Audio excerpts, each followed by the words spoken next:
Je suis Madame Ado Joséphine, directrice des activités postales à l'ARTCI, en charge de la régulation du secteur postal et vice-présidente du comité scientifique de l'organisation du congrès de l'Union postale universelle. C'est vraiment une grande joie et une fierté pour nous d'accueillir sur notre sol le 27e congrès de l'Union postale universelle. C'est un événement que nous attendons depuis de nombreuses années. La dernière fois que cet événement a eu lieu en Afrique, c'était en 1934, c'était en Égypte. Et depuis lors, l'Afrique toute entière et la Côte d'Ivoire attendent cet événement.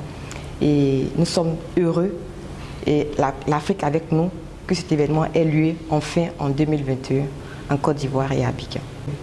Depuis 2013, la Côte d'Ivoire a adopté une nouvelle loi portant code des postes, eu égard à l'évolution de l'environnement des affaires du secteur postal, pour permettre de prendre en charge tous les acteurs qui sont sur le secteur postal et pour permettre aussi une évolution, un développement des activités dans le secteur postal.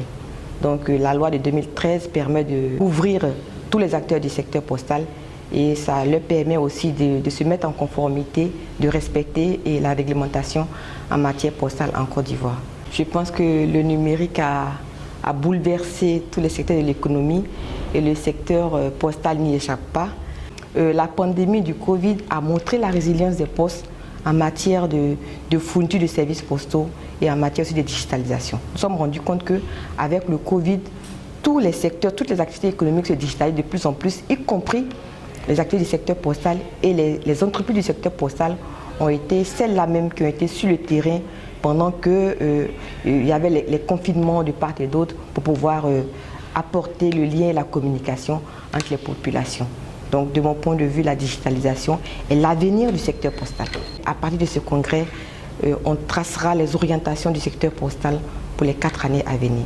Donc, je souhaite vraiment un plein succès à ces travaux pour que le nom de la Côte d'Ivoire puisse être rehaussé à travers l'organisation parfaite de ce congrès.